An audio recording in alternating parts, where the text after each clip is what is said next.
जिन कोशों की हमें बात करने की आवश्यकता है, और भारतीय ज्ञान परंपरा में सबसे प्रमुख रूप में विद्यार्थियों को इन कोशों से परिचय करवाना।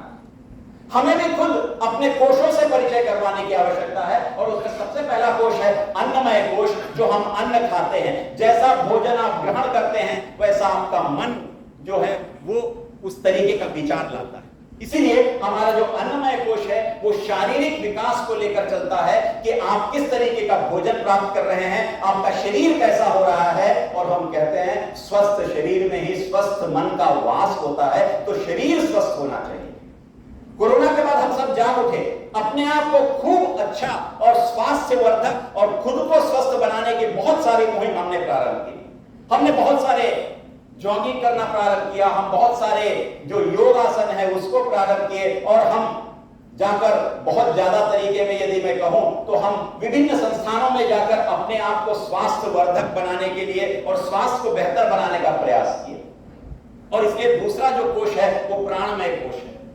प्राण मतलब अंदर की ऊर्जा, अंदर की एनर्जी। यदि आप कक्षाओं में जाकर विद्यार्थी ने गुड मॉर्निंग सर कहा और आप पलट कर उसको गुड मॉर्निंग नहीं कहेंगे और कहेंगे गुड मॉर्निंग, तो वह प्राण नहीं।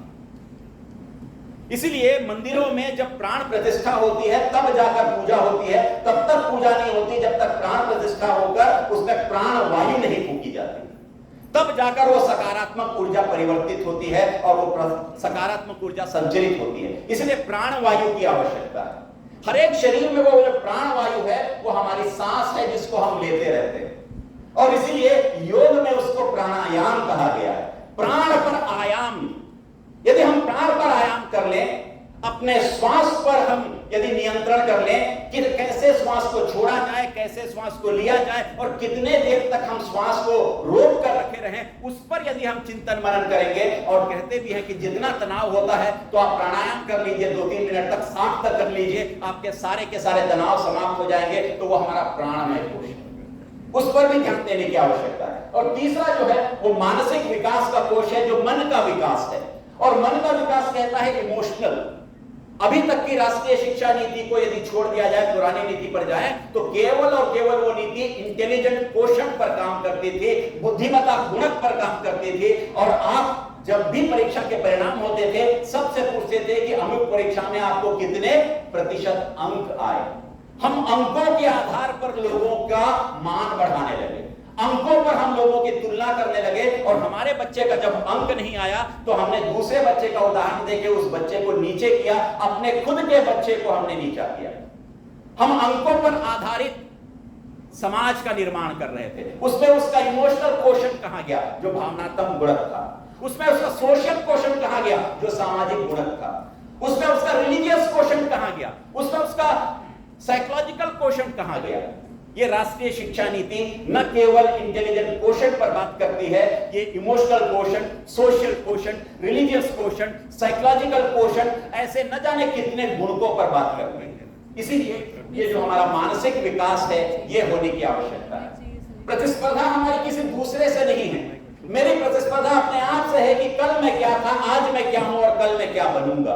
ये मेरी प्रतिस्पर्धा है। और यही भावना हर एक विद्यार्थी में होना चाहिए। जब हमारी 5 उंगलियां बराबर नहीं हो सकती, जब हमारे 2 बच्चे बराबर नहीं हो सकते, तो हमारे घर का बच्चा दूसरे घर के बच्चे के बराबर कैसे हो सकता है। इस बात को समझने की आवश्यकता है। हर एक विद्यार्थी के अंदर वो जो आर्ट है, उस आर्ट को हमें आगे बढ़ाने की आवश्यकता है, और वहां से मानसिक संतुलन हमें बनाने की आवश्यकता है। और जिस मोबाइल का उपयोग आप करते हैं, जिसको स्मार्टफोन कहते हैं, उसमें से एस हटा दीजिए तो मार्ट है और एम हटा दीजिए तो आर्ट है। हर एक विद्यार्थी के पास आर्ट है, और उस आर्ट को यदि आप आयाम देते हैं, मंच देते हैं, उसको आपको उत्प्रेरक की भूमिका निभाकर उसको लाते हैं, तो वो आर्ट जो है वो मार्क में पहुंचता है। और जिस दिन उसका आर्ट मार्क में पहुंच जाएगा, वो व्यक्ति अपने आप स्मार्ट बन जाता है। तो हमें स्मार्ट बनाने की आवश्यकता है, हमें स्मार्ट इंडिया बनाने की आवश्यकता है। हमें इन विद्यार्थियों में उनके अंदर छुपी हुई प्रतिभा और कौशल को निकाल कर उनका मानसिक विकास करने की आवश्यकता है। और भारत एक ऐसा देश होता चला जा रहा है जो लगातार मानसिक रोगियों से भरा पड़ा है, और कहीं ऐसा ना हो कि किसी देश की जनसंख्या के बराबर हमारे यहां मानसिक रोगी हो जाए। उसके पास इतनी सारी चीजें हैं, मेरे पास क्यों नहीं, बस यही मानसिक विकार का कारण है। तो ये मानसिक रूप से हमें सुदृढ़ करने की आवश्यकता है। और अगला है बौद्धिक विकास, जिसको हम विज्ञानमय कोश कहते हैं। बुद्धि का विकास, शरीर का विकास हुआ, लेकिन बुद्धि का भी विकास करने की आवश्यकता है। बुद्धि के बहुत सारे पहलुओं को, बहुत सारे आयामों का विकास करने की आवश्यकता है। इंटेलिजेंट होने से मतलब नहीं है, लेकिन वाइज होने से बहुत बड़ा मतलब है। और जिस दिन वाइज होकर विजडम को प्राप्त करेंगे वो बहुत महत्वपूर्ण है।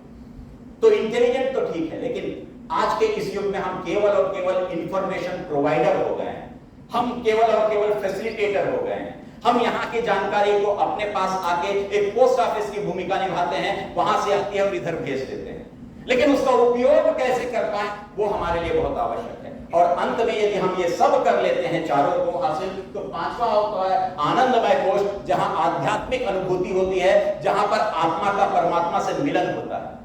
तानसेन की बात चल रही थी मंच पर।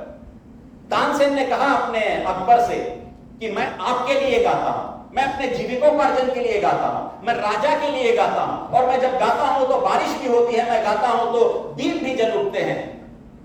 तो अकबर ने कहा कि तुम ये सीखे कहां से? उसने कहा मेरे गुरु से, जो कि अंदर में रहते हैं, किसी झोपड़ी में रहते हैं, लेकिन आपके बुलाने पे वो आएंगे नहीं, आपको वहां जाना पड़ेगा गुरु के पास।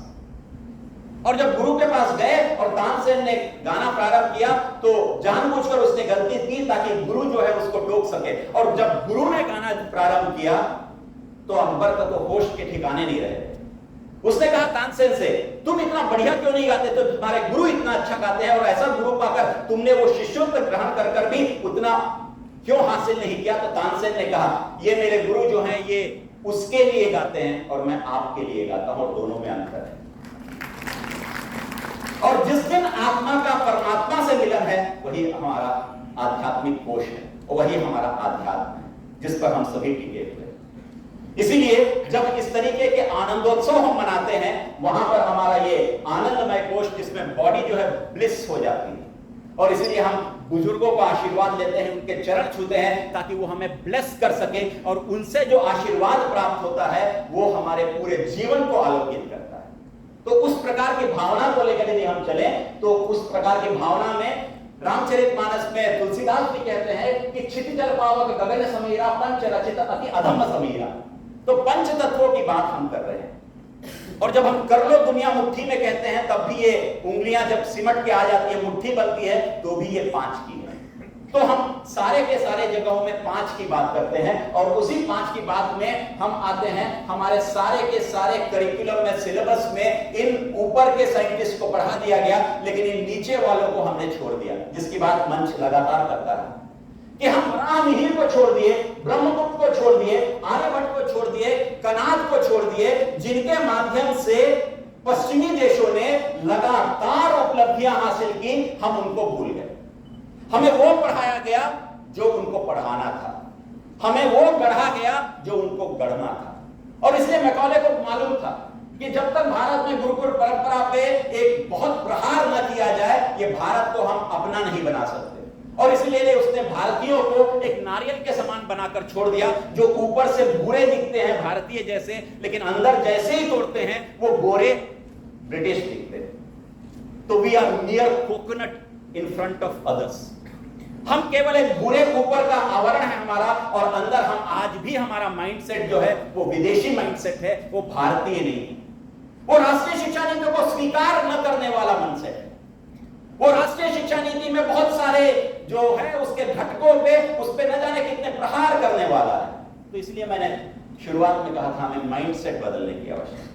और जिस दिन ये माइंडसेट बदल जाएगा, भारत भारत का होकर रह जाएगा। हमारे विद्यार्थियों को जो कि भारत के हैं, उनको भारत से परिचय करवाना है, और वो हमारी सबसे बड़ी उपादेयता होगी। और इसीलिए भारत क्या है? भारत में न जाने कितने प्रकार के ज्ञानों का भंडार है।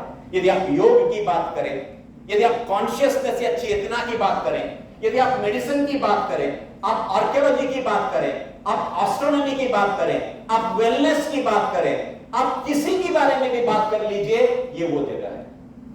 और इसलिए जर्मन मैक्स मुलर उसने लगातार सीरीज ऑफ लेक्चर जो है वो ऑक्सफोर्ड यूनिवर्सिटी में दिया, और उस पर एक पुस्तक छपी जिसका नाम है what can India teach us. और उसमें मैक्स मुलर कहता है, if you encounter any kind of a problem anywhere in the world, you have the solution for that problem only and only and only in India। ये Max Muller कहता है। और Max Muller ये भी कहता है कि दुनिया में यदि कहीं कोई स्वर्ग है, तो केवल और केवल भारत में है और कहीं नहीं है, उसके लगातार जो सीरीज ऑफ लेक्चर्स है उसको पढ़िएगा। किसी दिन गूगल करिएगा, आपको मिल जाएगा और उसमें पढ़ लीजिएगा आप इसको। और इसके बाद जब शाहजहां पहली बार कश्मीर जाता है, जो कि ब्रह्मा के मानस पुत्र महर्षि कश्यप के नाम पर कश्मीर है, वहां जब वो पहली बार डल झील देखता है तो उसके मुंह से पारसी में निकल कर आ जाता है, गर फिरदौस बर्रुए जमीयस अमीयस तो अमीयस तो अमीयस। यदि कहीं धरती पर कोई स्वर्ग है तो वो यही है और कहीं नहीं है। ये जहांगीर कहता है और ये बात मैक्स मुलर भी कहता है। लेकिन हमसे पूछा जाए दुनिया का सबसे बेहतरीन देश कौन सा है, तो हम अमेरिका, स्विट्जरलैंड, बाली, न जाने किन किन देशों का नाम लेते हैं, लेकिन हमारा देश का नाम कभी नहीं आता। भारतीय होकर, भारतीयता से ओतप्रोत होकर भारत के बारे में बात हम नहीं कर पाते। हम मातृभाषा के बारे में बात नहीं करते।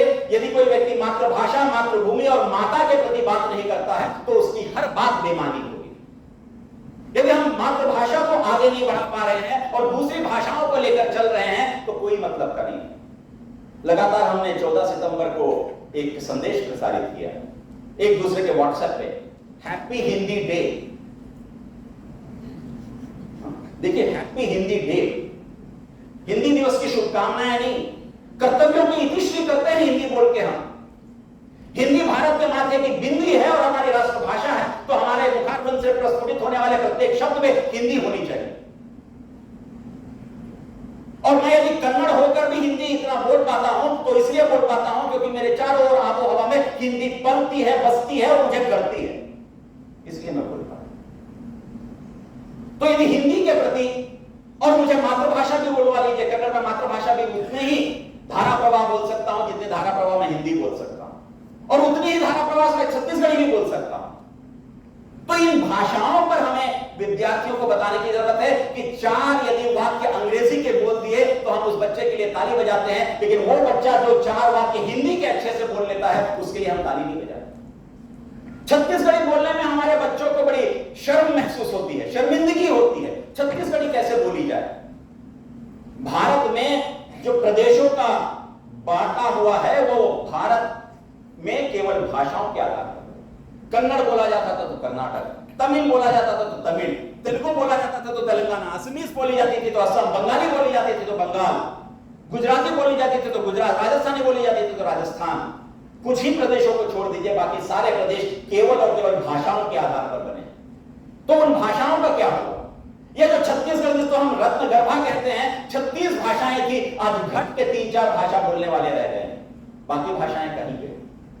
राष्ट्रीय शिक्षा नीति के माध्यम से इन सारी भाषाओं को जो लुप्त हो गई हैं, लुप्त होने के कगार पर हैं, हमसे दूर हो गई हैं, उनको पास लाने की आवश्यकता है। और इसीलिए ये एक विश्वविद्यालय है, या आपका महाविद्यालय है समझ लीजिए, यह साउथ अफ्रीका का विश्वविद्यालय है जो कि नेल्सन मंडेला के नाम से स्थापित है। और उसमें यह लिखा हुआ है कि यदि किसी देश को नेस्तनाबूद करना है तो आप कुछ मत करिए, कोई आपको ब्रह्मोस का उपयोग करने की जरूरत नहीं है, केवल और केवल उसकी शिक्षा व्यवस्था को कमतर कर दीजिए, क्वालिटी ऑफ एजुकेशन को लो कर दीजिए और वो देश अपने आप नेस्तनाबूद हो जाएगा। आपको कुछ करने की आवश्यकता नहीं। ये पूरा दायित्व हमारा है। यदि कितना भी बढ़िया करिकुलम और सिलेबस आपके हाथ में दे दिया जाए और यदि टीचर इनोवेटिव नहीं है, क्रिएटिव नहीं है, डायनामिक नहीं है, एंटरप्राइजिंग नहीं है, तो वो सिलेबस अपने आप औंधे मुंह गिर जाएगा। कितना भी बेकार सिलेबस एक टीचर को दे दीजिए जो क्रिएटिव है, इनोवेटिव है, वाइब्रेंट है, डायनामिक है, वो सिलेबस अपने आप ऊपर उठ जाएगा।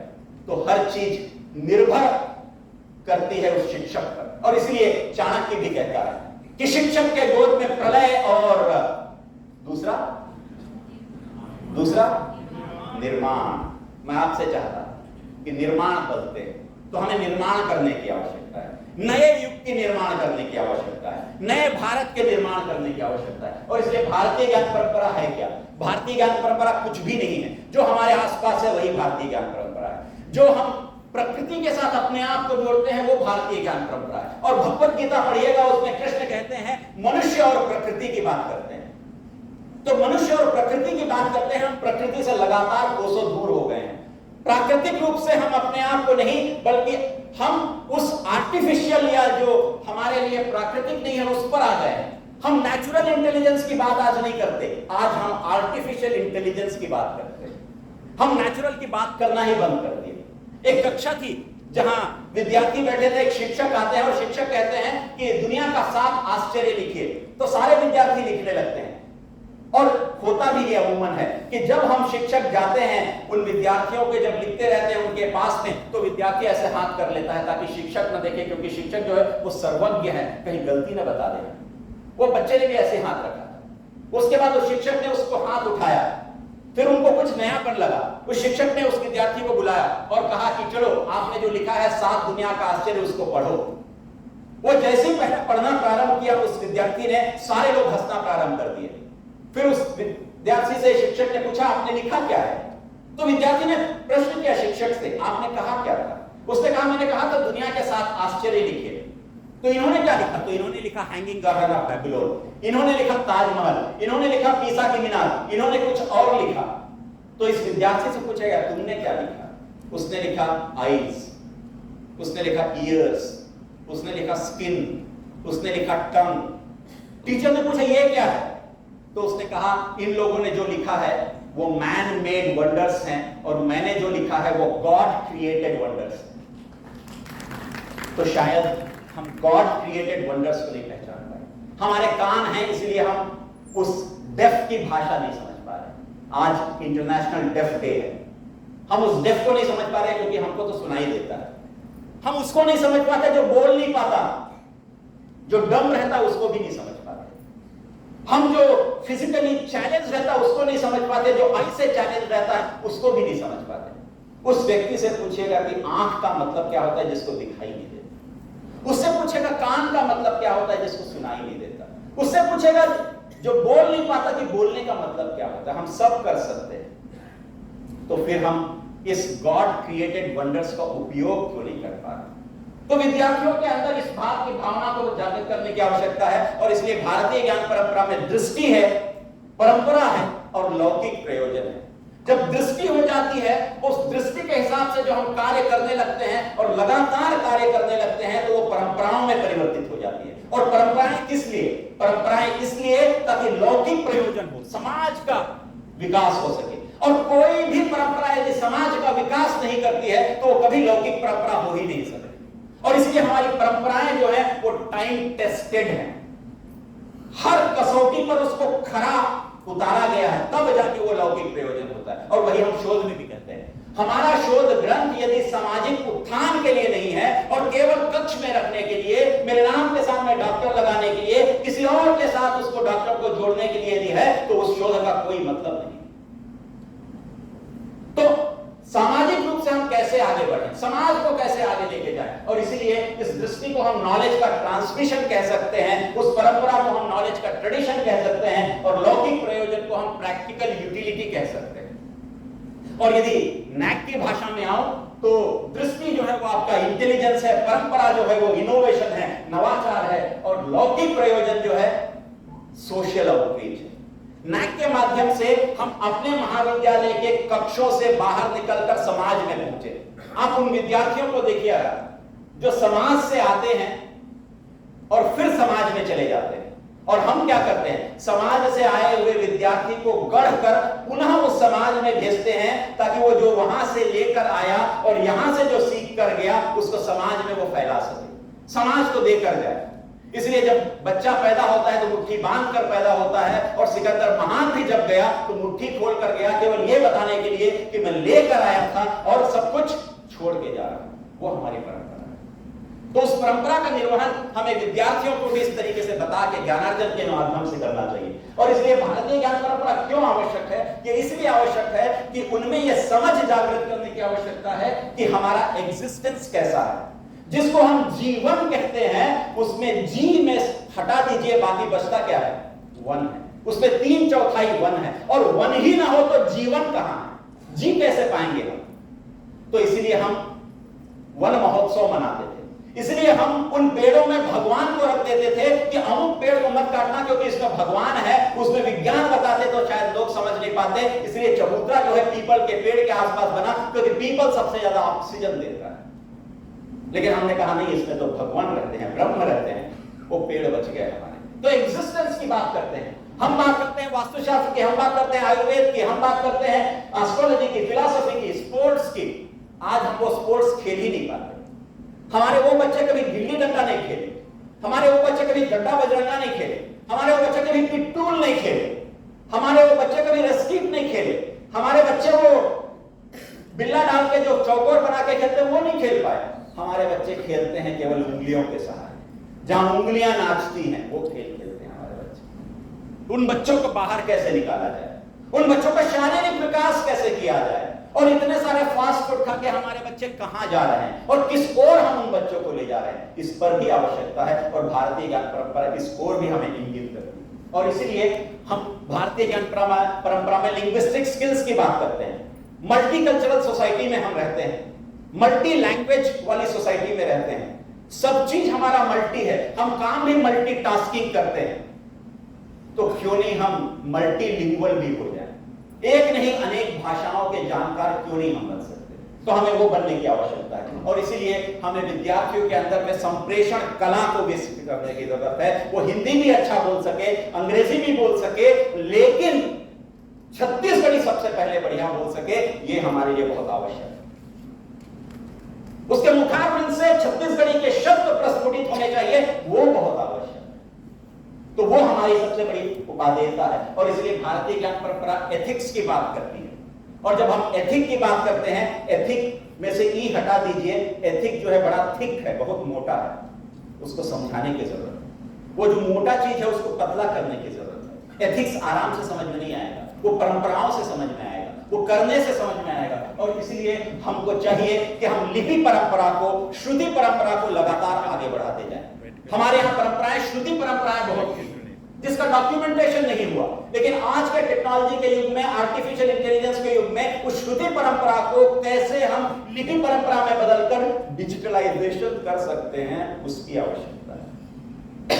हम कैसे छत्तीसगढ़ को डिजिटल छत्तीसगढ़ बना सकें, उसकी आवश्यकता है। और भारतीय ज्ञान परंपरा उस बारे में बात करती है। और इसीलिए भारतीय ज्ञान परंपरा की आवश्यकता क्यों है? क्योंकि ये एक पेड़ है। आप जानते हैं किसका पेड़ है? और इसी के पेड़ के तने को निकालकर, काटकर, छोटा बनाकर हमारा तिहारू और खोरबारा सुबह के टाइम में मुखारी करते थे। और जब माता हो जाती थी हमें, तो हमारी माता जो है वो चादर के नीचे में इसके पत्तियों को लगा देती थी। अब जब कोरोना हुआ 2020 में, तो हम बाहर में बाल्टी रखे, इसमें इसके पत्तियां डाल दिए और कहे कि आने वाला व्यक्ति इसी से हाथ और पैर धोकर आए ताकि बैक्टीरिया मुक्त हमारा घर हो सके। और जब मच्छर बहुत ज्यादा हो जाते थे, जो आने वाले ठंड के समय में होंगे, तो हम अंगीठी में इसको डाल देते थे ताकि इसके धुएं से मच्छर भाग जाए। नींव हमारा है, नींव हमारे घर का है, सब कुछ हमने किया। लेकिन वो हल्ला तब हुआ जब इसका पेटेंट अमेरिका ने पहली बार करवा लिया। दूसरे देशों ने लगातार पेटेंट करवाते चले गए और हम उस नींव को अपना कहते कहते कहते थक गए, लेकिन नींव हमारा हो ही नहीं पाया। जब वो बाहर से आया, आयातित होकर आया, तब हमें पता चला कि नींव तो हमारा है। इसके बाद एक और बात हुई कि जिसको हम एंटीसेप्टिक कहते थे, जिसके बिना हमारी सब्जियां नहीं बनती, जिसके बिना हमारे यहाँ शादियां नहीं होती, और जिसके बिना हम कहते हैं कि यदि सब्जी काटते समय कट जाता है तो मां उसी को सबसे पहले लगा देती थी, वो हल्दी। और जिसके बिना वीको टर्मरिक नहीं बनता, वो हल्दी। इसके बारे में भी जब पेटेंट होना चालू हुआ तो हमने हाय हल्ला, खूब हाय तौबा मचाया। लेकिन अंततोगत्वा CSIR को हमको क्रेडिट देना चाहिए कि उसने इंटरनेशनल कोर्ट में इस मुकदमे को लड़कर इसका पेटेंट हमारे नाम पे करवाया।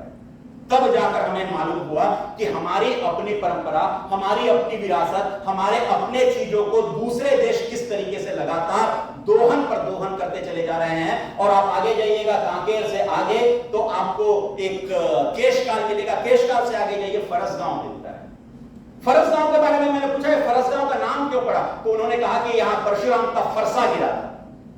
तब मुझे लगा कि परशुराम का फरसा मतलब लोहे का है, और लोहा गिरा है बस्तर में, तो पूरा बस्तर लोहे का है। आप देख लीजिए, पूरा का पूरा बस्तर लोहे से भरा हुआ है। और छत्तीसगढ़ के आभूषण किसके होते हैं? सोने के नहीं होते, वो चांदी के होते हैं। और बहुतायत में यहां से लोहा जो है वो निर्यात हुआ करता था, और उतनी ही मात्रा में चांदी आयात होती थी। इसलिए छत्तीसगढ़ के आभूषण चांदी के, और वो लोहा है जिसपे जंग नहीं लगता। पिछले 25 साल पहले तक लगातार जापान ने इसका उत्खनन किया और यहां से लोहे को ले जाकर अपने यहां के समुद्र में डाल दिया, और आज तक वो समुद्र में पड़ा हुआ है, जंग नहीं लगता है। और यही हमारी विरासत रही, लेकिन हम उसको समझ नहीं पाए।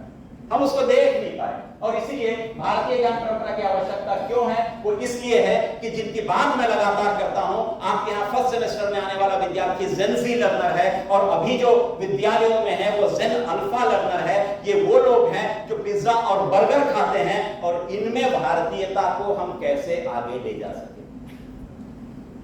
आज राष्ट्रीय सेवा योजना का दिवस है और हम उस राष्ट्रीय सेवा योजना में एक बात करते हैं, पढ़ा लिखा दो नारीला लइका के महतारी ला, कि लइका की महतारी यदि पढ़ लेती है तो पूरा का पूरा परिवार पढ़ लेता है, और वो माँ जो है वो पूरे परिवार को गढ़ देती है। तो आज हमें उसी माताओं के माध्यम से राष्ट्रीय शिक्षा नीति को उन विद्यार्थियों तक पहुंचाने की आवश्यकता है। ये जो हमारे जेन ज़ी और जेन अल्फा लर्नर्स हैं, उन तक इसको संप्रेषित करने की आवश्यकता है। और इसीलिए आपके द्वारा दिए जाने वाले जो असाइनमेंट है उनमें भी भारतीय ज्ञान परंपरा के पक्ष जो है वो होने चाहिए। हमारा ट्रेडिशनल नॉलेज सिस्टम, हमारा इंडिजिनस नॉलेज सिस्टम उसमें होना चाहिए, और उसी के साथ साथ किस तरीके से हम आज के परिप्रेक्ष्य में उसका एक मिश्रण बना सकते हैं वो आवश्यक। मिश्रण मतलब मिक्सचर नहीं, होमोजीनियस मिक्सचर होना चाहिए, न कि हेट्रोजीनियस होना चाहिए।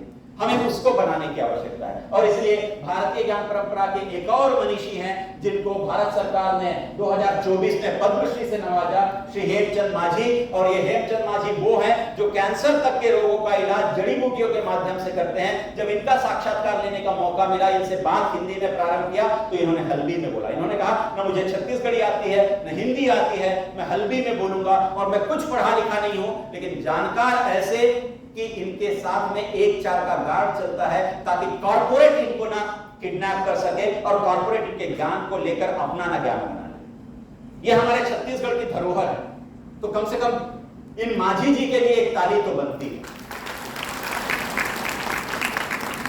और एक और दूसरा व्यक्ति जिसे अपने उंगलियों पर विश्वास था, जिस व्यक्ति ने वाणिज्य की पढ़ाई कांकेर महाविद्यालय से की, डॉक्टर बनना चाहता था, लेकिन परिस्थितियों ने साथ नहीं दिया, तो उसे अपने कौशल पर विश्वास था। उसने कहा कि कोई बात नहीं, मैं अपने कौशल की पूर्ति करता हूं, और उसने काष्ठ कला को अपना कला बनाया, और उस कला के माध्यम से करीब 500 नक्सलियों को मुख्य धारा में लाने का काम किया। अपने वर्कशॉप में उनको सिखाया, जितना बढ़िया आप कैलीग्राफी में लिख नहीं सकते, वो व्यक्ति उतना बढ़िया आपका नाम उस लकड़ी पे लिख के दे सकता है, जिनका नाम है अजय कुमार भंडारी, जिनको फिर एक बार पद्मश्री 2023 में मिला। तो ये वो लोग हैं जो भारतीय ज्ञान परंपरा को आगे बढ़ा रहे हैं। ये वो लोग हैं जहां इंटर्नशिप हो सकता है, ये वो लोग हैं जहां स्टार्टअप हो सकता है, ये वो लोग हैं जहां पर हमारे विद्यार्थियों को बैठाकर इनकी कलाओं को हमारे विद्यार्थियों तक संप्रेषित करने की आवश्यकता है। ये वो लोग हैं जो कि अपने आप में एक यूनिवर्सिटी है, एक इंस्टीट्यूशन है, जहां पर बैठ के पूरा आप आत्मसात कर सकते हैं। इसलिए अंग्रेजी में एक कहावत है, 100 days of diligent study is equal to 1 day with a great teacher। 100 दिन आप कोई भी किताब पढ़ लीजिए, कोई मतलब नहीं है। एक दिन भी किसी गुरु के पास बैठकर आप ज्ञानार्जन प्राप्त कर लेंगे, वो 100 दिन के किताबों के पढ़ने से भी श्रेष्ठ है। इसीलिए अध्यापक मिल सकते हैं, शिक्षक मिल सकते हैं, लेकिन गुरु को खोजना बहुत मुश्किल है, और गुरु नहीं मिलता। और इसलिए हम कहते भी हैं, गुरु बिन ज्ञान नहीं और सुर बिन तान नहीं। तो वो गुरु की आवश्यकता है, तो ये शायद वही गुरु है। और इन्हीं गुरुओं को आगे बढ़ाते हुए एक और महिला है, शकुंतला तरार, जो कि देवांगन समाज की पहली साहित्यकार हैं, जो हल्बी से हिंदी में और हिंदी से हल्बी में लिखती है। हम तो लिखते हैं केवल अपना एपीआई बढ़ाने के लिए, इनका कौन सा एपीआई बढ़ेगा। हम शोध भी करते हैं तो अपने नाम के सामने डॉक्टर लगाने के लिए, लेकिन उस व्यक्ति पर शोध करते हैं ह्यूमैनिटीज में जो कभी डॉक्टरेट ही नहीं किया। सोचिएगा, हमारा शोध उस व्यक्ति, उस शेक्सपियर पे होता है जो डॉक्टरेट नहीं किया। हमारा शोध उस व्यक्ति पे होता है, मिल्टन पे, जिसने कभी डॉक्टरेट नहीं किया। हम उस पर डॉक्टरेट कर लेते हैं। तो हमारी रचना धर्मिता कहां रही, हमारी रचनाशीलता कहां रही। और आज के जमाने में जहां चैट जीपीटी और जेमिनी का प्रयोग करते हैं, वहां तो हमारा लिखना ही बंद हो गया। आप किसी को एक दे दीजिए, वो चैट जीपीटी में उतार के ले आएगा, पढ़ लीजिए, समझ में आ जाएगा कि वो कहां से उतारा हुआ।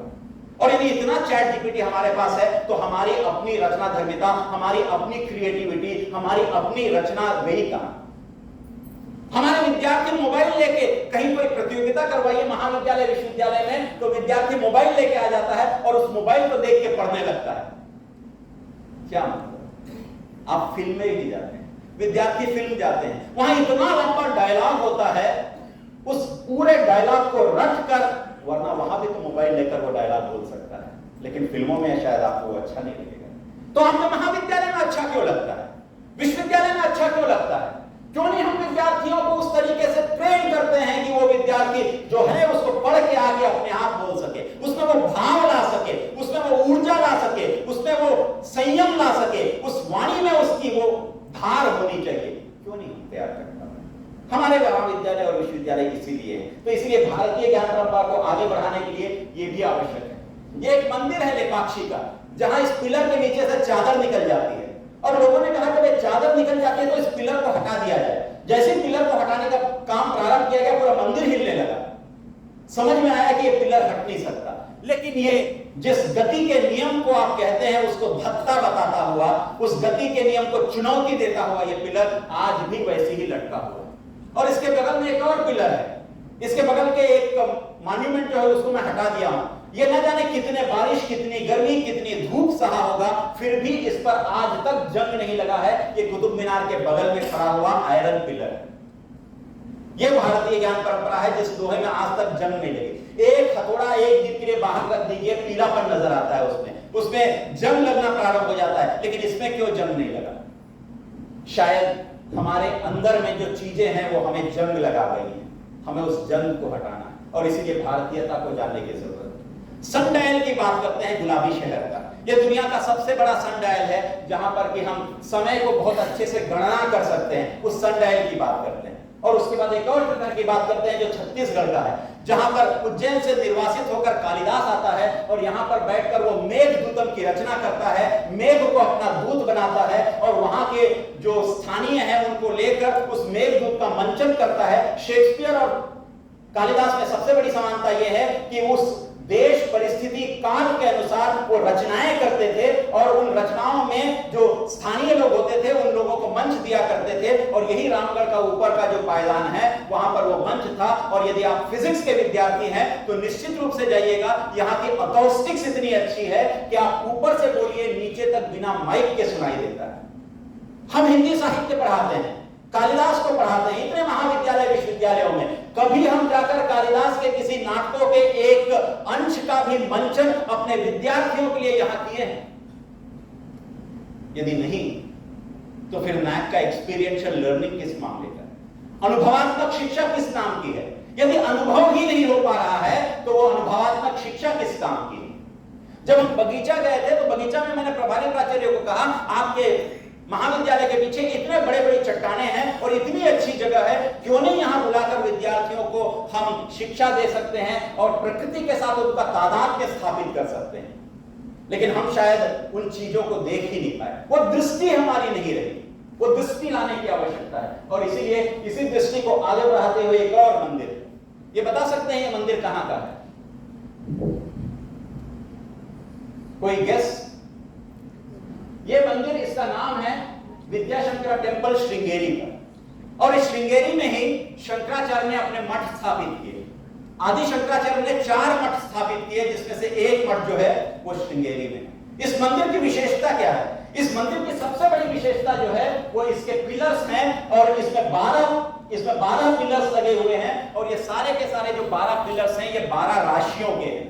और सबसे मजे की बात यह है कि हर एक महीने में जब सूर्य निकलता है तो वो उस माह का जो राशि होती है उसी पिलर पर उस सूर्य की किरणें पड़ती हैं, बाकी किसी पिलर पर वो किरणें पड़ती ही नहीं। ये हमारा विज्ञान है।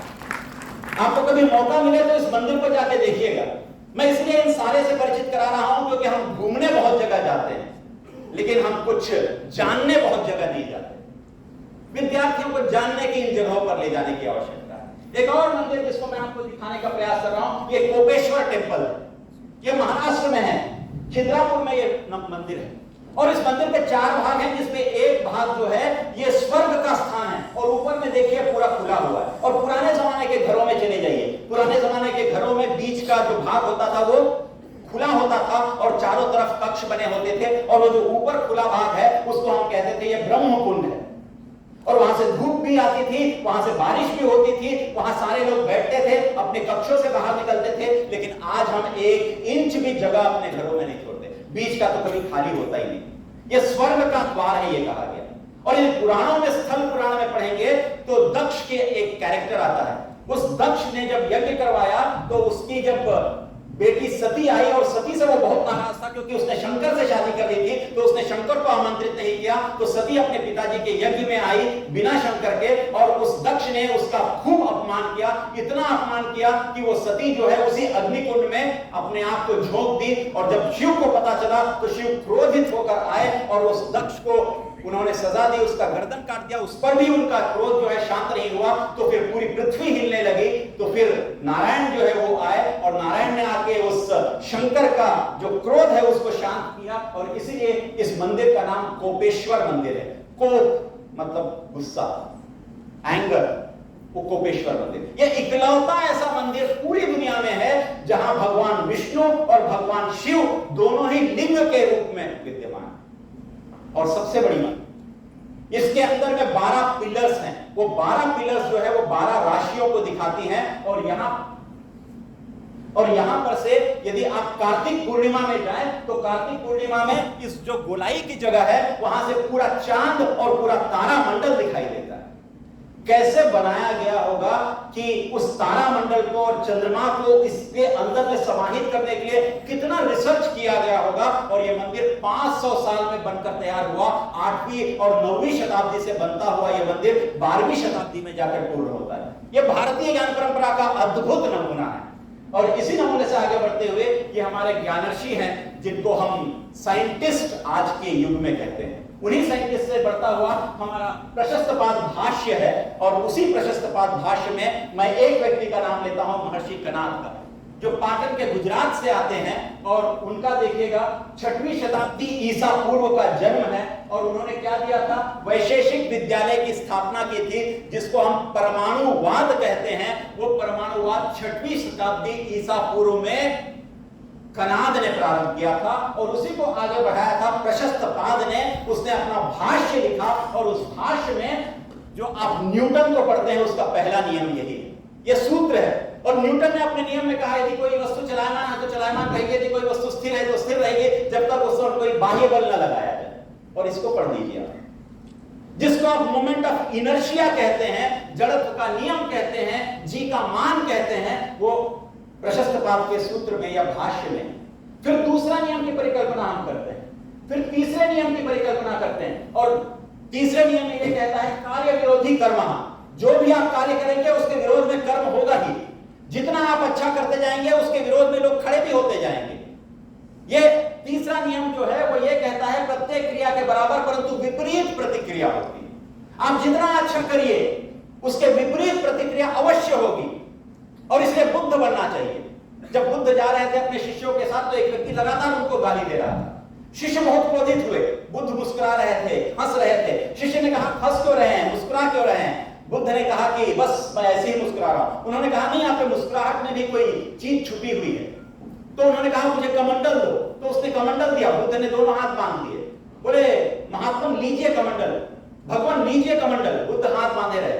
तो बुद्ध ने कहा मैं यदि नहीं ले रहा हूं तो कमंडल किसके पास है? तो उसने कहा मेरे पास है। तो उन्होंने कहा मैं इसलिए हंस रहा हूं कि मैं गाली तो उससे ले ही नहीं रहा हूं, तो मैं ये सोच रहा हूं कि इतनी गंदी गंदी गालियां वो अपने लिए कैसे दे पा रहा है। तो प्रत्येक क्रिया के बराबर परंतु विपरीत प्रतिक्रिया होती है में हम किस प्रतिक्रिया को अपने लिए आत्मसात करते हैं। और उसी का ये है वेगः संयोग विशेष विरोधी। ये प्रशस्तपाद का भाष्य है, लेकिन हमें इसे नहीं पढ़ाया गया, हमें इसे लगातार दूर रखा गया। हमें क्या पढ़ाया गया? हमें इसको पढ़ाया गया जॉन डॉल्टन, हमें पढ़ाया गया आइजैक न्यूटन। हम नए युग में, हम उस दकियानुसी युग के लोग नहीं। हमें न्यूटन चाहिए, हमें डॉल्टन चाहिए। हमें जब बाहर से आ जाती है चीजें तो हमें लगती है कि ये चीजें बड़ी अच्छी है क्योंकि विदेशों से आई है। आज भी हम कहते हैं ये इंपोर्टेड है। भारतीय कहने में शर्म लगती है, लेकिन इंपोर्टेड कहने में बहुत सुख की अनुभूति होती है, परम सुख की प्राप्ति होती है। उस परम सुख से भारतीय होने का सुख को कैसे लाया जाए, इसलिए मेक इन इंडिया कॉन्सेप्ट लाना पड़ा। और इसी को आगे बढ़ाते हुए भारतीय ज्ञान परंपरा के विभिन्न विषयों को और उन विषयों के बारे में जो हमारे मनीषी थे उनका और उनके जो कार्य हैं वो, और आज के युग में जो मॉडर्न साइंस है उसमें कहां वो फिट बैठता है, उसका एक प्रदर्शन है। ये बताने का कि आज जिस भी मॉडर्न साइंस की आप बात करते हैं वो सारे के सारे साइंटिफिक चीजें पहले से भारत में इस रूप में नहीं है। चाहे आप गणित ले लीजिए, एस्ट्रोनॉमी ले लीजिए, योगा साइकोलॉजी ले लीजिए, या फिलॉसफी ले लीजिए, या लॉजिक ले लीजिए, सारे में वो। और इसीलिए फिर मार्क ट्वेन को कहना पड़ा कि ये भारत जो है ये पंथों की भूमि है, मानव की जाति का पालना है, भाषा की जन्मस्थली है, इतिहास की माता है, पुराणों की दादी है और परंपराओं की परदादी है। ये भारत है, ये हम नहीं कह रहे हैं, ये मार्क ट्वेन कहता है। और इसी मार्क ट्वेन से आगे बढ़ते हैं हम तो रोमा रोलैंड कहता है कि आप यदि किसी प्रकार का कोई स्वप्न देखते हैं तो वो स्वप्न यदि साकार कहीं हो सकता है और आकार कहीं ले सकता है तो वो केवल और केवल भारत में हो सकता है। फिर तीसरा एक और व्यक्ति आता है जिसका नाम है ग्रैंड डफ। ग्रैंड डफ ये कहता है कि विदेशों में जितने भी आविष्कार हुए वो सारे के सारे पहले भारत में हो चुके हैं। ये हिस्टोरियन ग्रैंड डफ कहता है, ये भी भारतीय नहीं। फिर एक और व्यक्ति आता है जिसका नाम हम हेजनबर्ग कहते हैं। हेजनबर्ग कहता है क्वांटम फिजिक्स मुझे समझ में नहीं आ रही थी, जब मैं पहली बार इंडियन फिलॉसफी पढ़ा तो मुझे क्वांटम फिजिक्स समझना बहुत आसान हो गया। हम में से कितने लोग क्वांटम फिजिक्स को फिलॉसफी के साथ जोड़ते हैं, दर्शन शास्त्र के साथ जोड़ते हैं? हम जोड़ ही नहीं पाते। फिजिक्स वाले बहुत लोग बैठे हुए हैं, कार्तिकेश्वर दुबे भी मुझे दिखाई दे रहे हैं। हेजनबर्ग के बाद एक और खलीफा आता है, वो कहता है कि यदि दुनिया में कहीं कोई भाषा, कहीं कोई लिपि यदि पहली बार लिखी गई, बोली गई, गढ़ी गई, पढ़ी गई तो वो भारत। ये भी भारतीय नहीं। इसके बाद एक और व्यक्ति आता है जिसके नाम से हम रसायन शास्त्र में श्रोडिंगर इक्वेशन कहते हैं। और वो श्रोडिंगर कहता है यदि वेदांत नहीं होता तो श्रोडिंगर का इक्वेशन नहीं होता। और आगे बढ़कर ये कहता है कि मेरे शयन कक्ष में जो टेबल है उसके ऊपर भगवत गीता और वेद रखे हुए थे, उससे निकलने वाली तरंगों ने श्रोडिंगर को श्रोडिंगर का इक्वेशन बनाने में मदद की। ये नोबेल लॉरिएट श्रोडिंगर कहता है। और इससे आगे बढ़कर एक और modern scientist E = mc², Albert Einstein कहता है कि सारा का सारा क्रेडिट जो है वो भारत को देते हैं। यदि भारत शून्य की खोज नहीं किया होता तो आइंस्टीन E = mc² कभी खोज नहीं पाता। यह आइंस्टीन कहता है।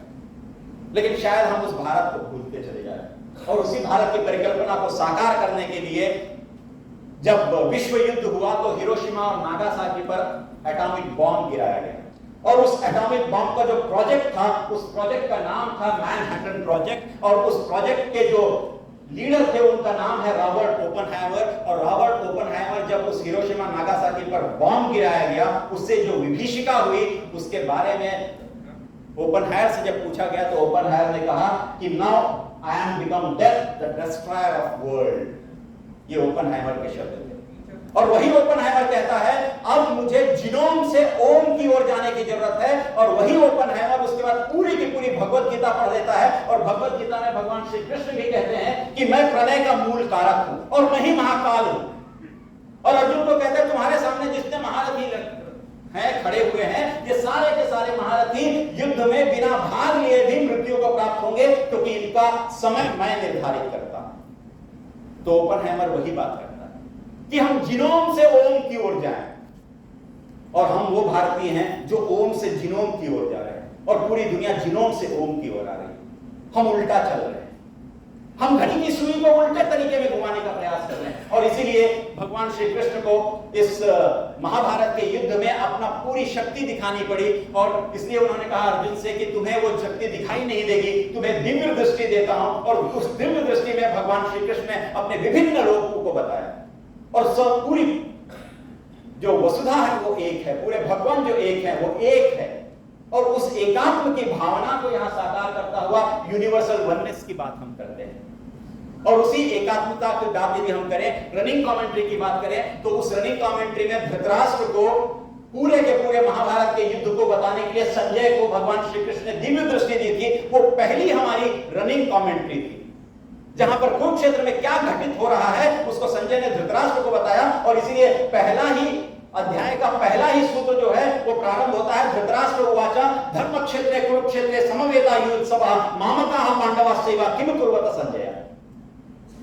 तो पूछता है वो क्या कर रहे हैं।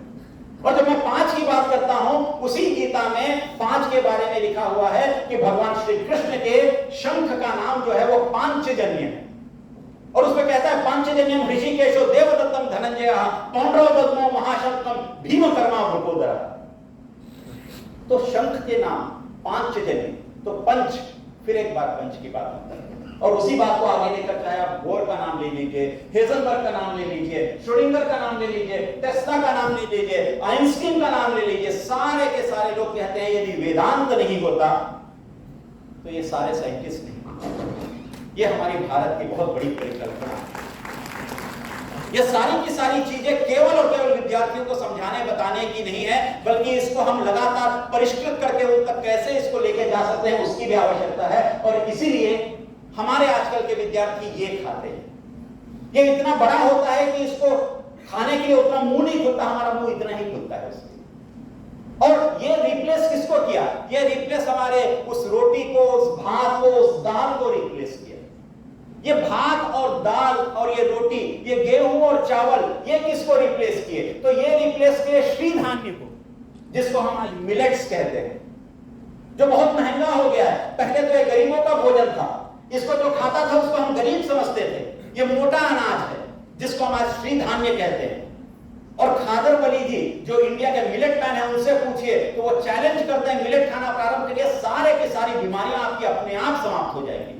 अभी कुछ दिन पहले रायपुर भी आए थे, तो हम मिलेट से दूर हो गए। और आज जब मिलेट खरीदने जाते हैं तो इतना महंगा है जो कि कम क्षेत्रों में होता है और महंगा हो गया। पहले जब बिकता था तो इसको रिप्लेस हमने गेहूं से और चावल से कर दिया। आज फिर हम मिलेट की ओर आ रहे हैं। इसलिए मैंने कहा बैक टू बेसिक्स, B2B हम वापस आ रहे हैं। और उसी वापसी में ये हमारे यहाँ की परंपराएं हैं। हम मंदिर जाते हैं, घंटी बजाते हैं और आगे बढ़ जाते हैं। मंदिर में घंटी बजा के आप वहीं खड़े रहिए, घंटी से निकलने वाले जो कंपन है, उसकी जो आवृत्ति है, उसकी जो फ्रीक्वेंसी है, वो आपके पूरे शरीर में चली जाती है और पूरे शरीर को परिष्कृत करने का काम करती है। और जब हम बड़े के पास जाते हैं उसका चरण वंदन करते हैं, लेकिन आजकल तो घुटना वंदन की संस्कृति आ गई है। छूते हैं तो घुटना ही छुआता है, पैर नहीं छुआता। और जब आप पीके फिल्म देखते हैं तो वहां देखते हैं एक व्यक्ति दूसरे का हाथ मिलाता है तो उस पे इस व्यक्ति की ऊर्जा संचरित हो जाती है। वही भारतीयता है। और जब हम किसी का चरण छूते हैं तो उसके चरण छूने से उसके अंदर में जो सकारात्मक ऊर्जा जो हमें आशीर्वाद के रूप में प्राप्त हो रही है, वो उसके शरीर से हमारे शरीर में संचरित होती है। तो इसलिए चरण वंदन की हमारे यहां हमारे यहाँ नमस्ते हाथ जोड़कर है, ताकि हमारे प्रेशर पॉइंट्स जो है वो एक दूसरे से जुड़ जाएं और बहुत सारे विकारों से हम बाहर निकल पाएंगे। इसलिए हमारे यहाँ नमस्ते दोनों हाथ जोड़कर। इन भारतीय परंपराओं का वैज्ञानिक पक्ष भी है, तो हमें वैज्ञानिक पक्ष आज के विद्यार्थियों को लॉजिक के साथ बताने की जरूरत है, वरना केवल परंपराओं को बताएंगे तो वो पूरा नेगेट कर देंगे। तो हमें सिलसिलेवार चरणबद्ध रूप से समझाने की जरूरत है। और इसलिए साइंस और इंडियन नॉलेज सिस्टम दोनों ऑपोजिट नहीं है, वो एक सिक्के के दो पहलू हैं। और इसीलिए भारतीय ज्ञान परंपरा यदि राष्ट्रीय शिक्षा नीति में है तो राष्ट्रीय शिक्षा नीति, जैसे मैंने पहले कहा था, नालंदा और तक्षशिला से प्रारंभ होती है, समाप्त आर्टिफिशियल इंटेलिजेंस में होती है। तो हमें उन दोनों को कैसे उसका बॉन्ड स्थापित किया जाए, ये बहुत आवश्यकता है। और इसलिए रविन्द्रनाथ टैगोर के अलावा एक और व्यक्ति जिसने पूरे भारत को एक बदलने का मादा रखा था, वो है हमारे विवेकानंद, जो कहते हैं कि मुझे 5 व्यक्ति दे दीजिए, मैं पूरी दुनिया की तस्वीर और तकदीर बदल देता हूं। तो वो 5 आइडियाज यदि आप लेके चलते हैं तो वो जो 5 आइडियाज हैं वही हमारे पंचकोश हैं। और उसी पंचकोश को आगे लेकर यदि हम बढ़ते हैं तो ये कंजर्वेशन ऑफ इंडियन नॉलेज है कि कैसे करें, कैसे इस नॉलेज को हम आगे बढ़ाएं। और राष्ट्रीय शिक्षा नीति के माध्यम से, राष्ट्रीय शिक्षा नीति है क्या, अभी तक की नीति आपको ये बताती थी कि क्या सोचा जाए, और मोदी जी कहते हैं ये नीति अब ये बताती है कि कैसे सोचा जाए। What to think is not important, how to think is more important. और इसलिए 3 चीजें बहुत महत्वपूर्ण हैं। Enrich the mind, warm the heart, awaken the spirit। हम enrich the mind करेंगे नॉलेज के द्वारा, और हम warm the heart करेंगे फीलिंग्स के द्वारा, और awaken the spirit करेंगे कॉन्शियसनेस के द्वारा। चेतना का संचरण करने की आवश्यकता है। और वही चेतना जो हम संचरण करते हैं वो आप सबने करिकुलम बनाया था। कॉन्सेप्ट ऑफ करिकुलम क्या है, जो मैंने पहले बताया था। मेरे हाथ में ये एक टूल है जिसके द्वारा मैं स्लाइड को लगातार चेंज करते जा रहा हूं। तो टीचर के हाथ में curriculum is just a tool और कुछ नहीं।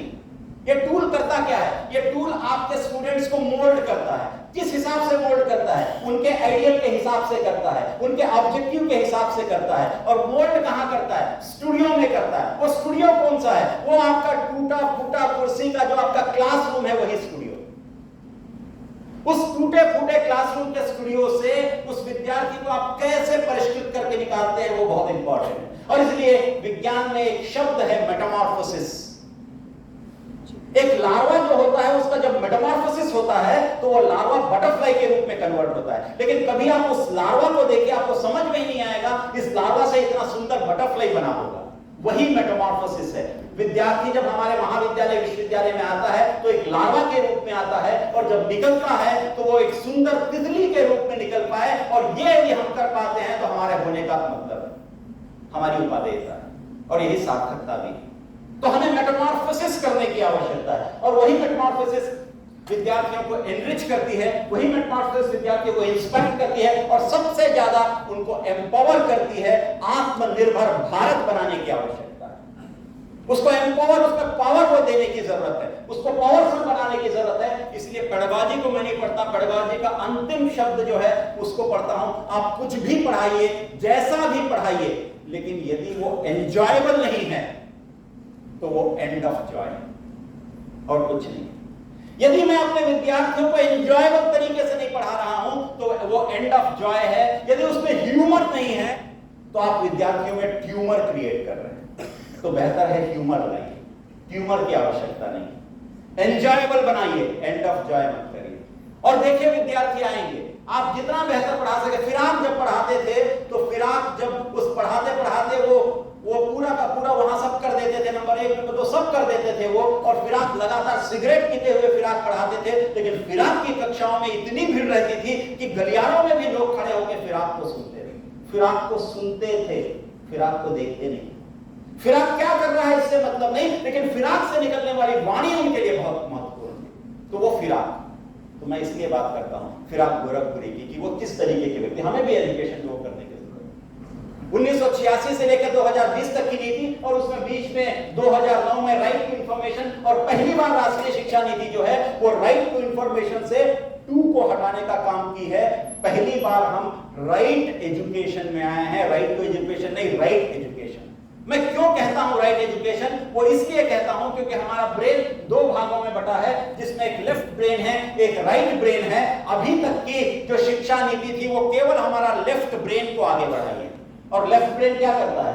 लेफ्ट ब्रेन आप देखिए, लेफ्ट ब्रेन स्पीच को करता है, एनालिटिक्स को करता है, रीडिंग को करता है, राइटिंग को करता है, कंप्यूटेशन करता है, सीक्वेंसिंग करता है, लॉजिक करता है, मैथमेटिक्स करता है, रटने को आगे बढ़ाता है, रटन क्रिया की ओर लेफ्ट ब्रेन ले जाता है। हमने कभी राइट ब्रेन पे काम नहीं किया, और पहली बार राष्ट्रीय शिक्षा नीति राइट ब्रेन पे काम करती है, और वो क्रिएटिविटी को आगे बढ़ाती है असाइनमेंट के द्वारा, इमेजिनेशन को आगे बढ़ाती है असाइनमेंट के द्वारा, इंट्यूशन को बढ़ाती है, होलिस्टिक थिंकिंग को बढ़ाती है, कलाओं को बढ़ाती है, नॉन वर्बल क्यूज को बढ़ाती है, रिदम, डे ड्रीमिंग, इमोशन, इन सब को लेकर आती है। तो राष्ट्रीय शिक्षा नीति, जैसे मैंने पहले कहा, ये इंटेलिजेंट क्वोशंट की बात नहीं करती, ये emotional quotient, psychological quotient, religious quotient, philosophical quotient सबकी बात करती है। जब होलिस्टिक डेवलपमेंट, सर्वांगीण विकास की बात होती है, तब राइट ब्रेन और लेफ्ट ब्रेन का दोनों का संगम होना चाहिए, और यही काम हमारी राष्ट्रीय शिक्षा नीति इसके द्वारा कर रही है। और लर्नर कौन है? लर्नर वो है जिसमें से एल हटा दीजिए, बचा क्या? अर्नर। जब तक वो लर्न नहीं करेगा तब तक वो अर्न नहीं कर पाएगा। विद्यार्थियों को समझाने की जरूरत है। हमारे विद्यार्थी आते ही साथ अर्न करना चाहते हैं, तो अर्न कब होगा? जब लर्न होगा, और लर्न ही नहीं होगा तो अर्न कहां से होगा? इसीलिए हमने क्रेडिट रखा है, और क्रेडिट को भी हम क्या कहते हैं? क्रेडिट को क्या करना है? अर्न करना है। तो क्रेडिट अर्निंग की बात हम करते हैं। 4 क्रेडिट, 2 क्रेडिट का जो हमारा कोर्स है वो क्रेडिट अर्न करने की बात करता है, और अर्न हमें करने की जरूरत है। और इसीलिए हम विद्यार्थियों को एम्प्लॉय कर पाए, विद्यार्थियों को एम्प्लॉय नहीं बल्कि विद्यार्थियों की एबिलिटी को एम्प्लॉय कर पाए, और वही एम्प्लॉयबिलिटी है। विद्यार्थियों के अंदर की एबिलिटी को जिस दिन हम एम्प्लॉय कर लेंगे, हमारे यहां अनएम्प्लॉयमेंट कभी होगा ही नहीं। अनएम्प्लॉयमेंट वो नहीं होता जहां रोजगार नहीं मिलता। बहुत सारे रोजगार हैं, लेकिन उसके लिए योग्य व्यक्ति नहीं, हम शायद योग्य व्यक्ति नहीं निर्माण कर पा रहे। व्यक्तित्व विकास उस तरीके से नहीं हो रहा है। हम कहते हैं राष्ट्रीय सेवा योजना में, राष्ट्रीय सेवा योजना के माध्यम से व्यक्तित्व का विकास, तो व्यक्तित्व में विकार आ रहे हैं, लेकिन विकास कम हो रहा है। तो विकार को विकास में बदलने की आवश्यकता राष्ट्रीय शिक्षा नीति के माध्यम से है। मंच से भारत के बारे में बात की गई थी। चाणक्य का भी सूत्र है। चाणक्य कहता है भारत विश्व गुरु है, और आप में से प्रत्येक व्यक्ति वो गुरु है जो भारत को विश्व गुरु बना सकता है। और दूसरा, डिप्लोमेसी में हमारा रोल मॉडल है। हर एक देश जब हमने इस पोखरण में विस्फोट किया था तो सारे के सारे देशों ने हमारे ऊपर बैन लगा दिया, और सबसे बड़ा देश अमेरिका ने बैन लगा दिया, तब भी हम जी गए। सबके यहां इन्फ्लेशन का रेट इतना बढ़ा लेकिन हम उससे डगमग नहीं हो पाए। वो हमारा देश है। और मिलिट्री में थर्ड है, इकोनॉमी में फोर्थ, थर्ड होते चले जा रहे हैं, इंफ्रास्ट्रक्चर में फास्टेस्ट इन द वर्ल्ड है, एजुकेशन में इक्वल टू यूएसए का पॉपुलेशन है हमारा। तो भारत किसी से कमतर नहीं है, भारत किसी से कम नहीं है। और मुझसे पूछे भारत क्या होता है, मैं कहता हूं पूरी दुनिया का भार लिया हुआ रथ है, इसलिए यह भारत है। तो ये भारत की परिकल्पना उस तरीके से आनी चाहिए। और राष्ट्रीय शिक्षा नीति का आयाम क्या है? उसका आयाम केवल यही है कि 3 चीजें होनी चाहिए, ज्ञान होना चाहिए, चरित्र होना चाहिए, कौशल होना चाहिए। और ये ज्ञान आप देते हैं राष्ट्रीय शिक्षा नीति के माध्यम से डीएससी और डीएसई के द्वारा, और दूसरा जो है चरित्र, ये आप देते हैं बीएससी के द्वारा, वैल्यू एडिशन कोर्स, और तीसरा जो कौशल है वो आप देते हैं एसईसी के द्वारा। और इन तीनों को यदि एसईसी ले लीजिए, बीएससी ले लीजिए, डीएससी और डीएसई ले लीजिए, इन तीनों को बताने के लिए आपको एक आधार की जरूरत है, और वही आधार हम आपको देते हैं एईसी के माध्यम से, जिसको हम एबिलिटी एनहांसमेंट कोर्स कहते हैं, जिसमें हिंदी भी है, अंग्रेजी भी है, पर्यावरण भी है, और आगे चलकर फाइनेंशियल लिटरेसी भी है। तो किसी भी बात को बोलने के लिए आपको भाषा की आवश्यकता है, और भाषा होनी ही चाहिए, चाहे वो भाषा हिंदी हो, चाहे वो अंग्रेजी हो, चाहे वो छत्तीसगढ़ी हो, चाहे वो कोई भी भाषा हो, लेकिन भाषा आधार है, उसके बिना पूरा का पूरा विश्व निराधार है। ये भाषाओं के प्रति भी हमारी प्रतिबद्धता बढ़नी चाहिए। और इसीलिए जो नीड ऑफ द आवर है वो कैसे हम गुरुकुलम की प्रैक्टिस जो है, जहां गुरुकुलम में हर एक विद्यार्थी हर एक विद्या सीखता था, उस गुरुकुलम को हम कैसे अपने करिकुलम में ला सके, वही राष्ट्रीय शिक्षा नीति का सबसे चरम है कि गुरुकुलम को करिकुलम में हम कैसे लाएं। हम गुरुकुल की स्थापना नहीं कर सकते, लेकिन गुरुकुल की चीजों को करिकुलम में समावेशित करने की आवश्यकता है। अब जो नया हमारा केंद्रीय अध्ययन मंडल बनेगा, और उसमें हम आपको बहुत सारे निर्देश के साथ ये भी देने वाले हैं कि अपने अपने विषयों में भारतीय ज्ञान परंपरा को आप लेकर भारतीय ज्ञान परंपरा को उसमें समाहित करिए। और राष्ट्रीय शिक्षा नीति कहती है कि 50% तक भारतीय ज्ञान परंपरा प्रत्येक विषय में होनी चाहिए। अभी हम 5 से 7% तक भारतीय ज्ञान परंपरा लाए हैं, हमें 10 तक ले जाना है, 20 तक ले जाना है, 30 तक ले जाना है। तो हमें उस करिकुलम में परिवर्तन करने की आवश्यकता है, और परिवर्तन का दौर है, परिवर्तन प्रकृति का नियम है। मैंने जो 1989 में एमए करते समय पढ़ा था, वो चीजें आज मैं यदि अपने विद्यार्थियों को उसी तरीके से पढ़ाऊंगा तो विद्यार्थी नहीं पढ़ेगा, जब तक मैं उसको आज के परिप्रेक्ष्य के साथ जोड़ूंगा नहीं। और लर्निंग कभी भी सिंगल नहीं होती, लर्निंग हमेशा कॉन्टेक्चुअल होती है, संदर्भ सहित होती है। तो इसलिए हिंदी में भी हम कहते हैं संदर्भ सहित इसकी व्याख्या करिए। तो संदर्भ नहीं देंगे तो व्याख्या कैसे होगी? अंग्रेजी में यदि मैं स्प्रिंग कहूंगा, केवल स्प्रिंग कह दूंगा तो स्प्रिंग के तो कई मायने। स्प्रिंग तो सीजन भी होता है, स्प्रिंग तो आपके पेन में लगने वाला वो स्प्रिंग भी होता है, स्प्रिंग तो उछलना भी होता है, लेकिन स्प्रिंग का मायने क्या है जब तक आप कॉन्टेक्स्ट नहीं देंगे।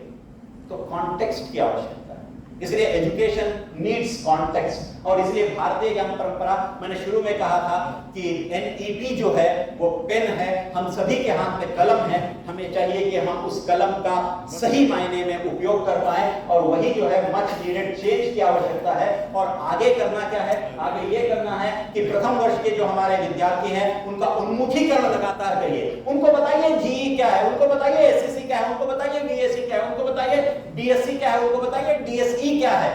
ये हम सभी की जिम्मेवारी है कि विद्यार्थी के हर एक चीजों को बताने की आवश्यकता है, बहुत सारी भ्रांतियों को समाप्त करने की आवश्यकता है। एमएमटीसीसी के द्वारा हमारे जो शिक्षक हैं उनका प्रशिक्षण की आवश्यकता है। आमंत्रित वक्तव्य रखिए, गोष्ठी करिए, चर्चा करिए, और हर एक दिन स्टाफ में बैठकर कम से कम भारतीय ज्ञान परंपरा और राष्ट्रीय शिक्षा नीति की चर्चा करिए। व्यक्ति विशेष पर चर्चा मत करिए, वो कॉमन लोग करते हैं। मुद्दे पर चर्चा करिए, आइडियल्स पर चर्चा करिए। किसी व्यक्ति के बारे में चर्चा करने का कोई मतलब नहीं, क्योंकि यदि आप मुझे गाली देते हैं तो मुझे बहुत अच्छा लगता है, क्योंकि जहां सांस लेने का फुर्सत नहीं है उसमें समय निकालकर आप मुझे गाली देते हैं तो मुझे बहुत अच्छा लगता है कि मैं आपके दिमाग में हूं। और आप मुझे प्यार करते हैं तो मुझे बहुत अच्छा लगता है क्योंकि मैं आपके हृदय में हूं। और दोनों ही तरीकों से मैं आपका आभारी हूं, कहीं किसी के हृदय में हूं तो किसी के दिमाग में हूं, लेकिन मैं हूं तो उन विचारों को लाइए, विद्यार्थियों को इस तरीके की बातें करिए। और ये आवश्यक भी है हमारे लिए कि आपके घर में क्या बना था, आपने क्या खाना खाया, आपके यहाँ का एसी जो है वो 5 स्टार है कि 4 स्टार है, आपने ये साड़ी कहां से ली, आपने ये जीन्स कहां से लिया, ये टी-शर्ट कहां से लिया, ये घड़ी कहां से ली। अरे वो सब को छोड़िए, राष्ट्रीय शिक्षा नीति और भारत के बारे में बात करिए, विद्यार्थियों के अभिवृद्धि के बारे में बात करिए, विद्यार्थियों के कौशल के बारे में बात करिए। हम कर सकते हैं और हमें करने की आवश्यकता भी है। और इसीलिए ये 3 पुस्तकें बहुत महत्वपूर्ण हैं। एक है जीनोम से ओम, ये पटवर्धन जी वो हैं जो राष्ट्रीय शिक्षा नीति के बड़े आधार स्तंभ थे। इन्होंने बैठकर राष्ट्रीय शिक्षा नीति का निर्माण कस्तूरी रंगन जी के साथ किया था। उन्हीं का ये पुस्तक है जिसका नाम है जीनोम से ओम तक जाने। और दूसरा पुस्तक है महादेवन की जो कि इंडियन नॉलेज सिस्टम पे है। और तीसरी पुस्तक एक और है प्राचीन भारतीय ज्ञान परंपरा में भौतिक शास्त्र, ये नारायण डोंगरे की किताब। इस किताब को पढ़िएगा, आप न्यूटन को, डाल्टन को दोनों को भूल जाएंगे, आपको कनाद याद आ जाएगा, आपको वो भाषस्पाद याद आ जाएगा। आप सारे के सारे साइंटिस्ट को भूल जाएंगे कि किस तरीके से भारतीय ज्ञान परंपरा में भौतिक शास्त्र और गणित की भूमिका महत्वपूर्ण है। तो इन पुस्तकों का अध्ययन करने की आवश्यकता है। इन पुस्तकों को अपने ग्रंथालय में और अपने स्वयं के ग्रंथालय में लाने की आवश्यकता है। और जब इसका अध्ययन करेंगे तो आपके अंदर में वो भावनाएं जागृत होंगी, भारतीय होने का एहसास आपके अंदर आने लगेगा। और वही एहसास जिस दिन आएगा तो हम कहते हैं, मैंने महाभारत का ये एक जो संस्कृत के श्लोक से प्रारंभ किया था वो महाभारत के श्लोक से अंत करता हूं कि यदा यदा ही धर्मस्य ग्लानिर्भवति भारत अभ्युत्थानम् अधर्मस्य तदात्मानं सृजाम्यहम् परित्राणाय साधूनां विनाशाय च दुष्कृतां धर्म संस्थापनार्थाय संभवामि युगे। जब जब धर्म की हानि होती है तब तब मैं प्रकट होता हूं। मैं मतलब मैं नहीं, भगवान श्री कृष्ण, और मेरा नाम भी उसी के नाम पर, ये अलग बात है, लेकिन वो प्रकट होते हैं। तो जब जब धर्म की हानि हुई, जब जब भारतीयता की हानि हुई, तब तब हमें नई नीति बनाने की आवश्यकता थी। और वही नई नीति भगवान श्री कृष्ण के रूप में इस धरा पर 2020 में अवतरित हुई, जिसका नाम है भारतीय शिक्षा नीति, जिसको हम कहते हैं राष्ट्रीय शिक्षा नीति। तो इस राष्ट्रीय शिक्षा नीति के माध्यम से एक श्रेष्ठ राष्ट्र, एक गर्वोन्नत मस्तक, एक समृद्ध राष्ट्र, एक सशक्त राष्ट्र, एक सुदृढ़ भारत की परिकल्पना को साकार करना है। और विवेकानंद के सपनों के साथ साथ उस रविन्द्रनाथ टैगोर की जो पंक्तियां हैं जिसमें वो कहते हैं where the mind is without fear and the head is held high। तो माइंड इज विदाउट फियर, जहां माइंड में कोई फियर ही ना हो। और वही माननीय मंत्री जी ने कहा सा विद्या या विमुक्तये, वो विद्या ही है जो हमें मुक्त करती है, बंधनों से दूर करती है। और हमें अपना माइंडसेट इस विद्या के माध्यम से बंधनों से मुक्त होता हुआ उन विद्यार्थियों तक पहुंचाने की आवश्यकता है। आपने अपने कर्णेंद्रियों को मुझे कितने देर तक सौंपा और आपने मेरी वाणी को अपने कर्णेंद्रियों तक आत्मसात किया, इसके लिए आपका हृदय से बहुत बहुत आभार और धन्यवाद।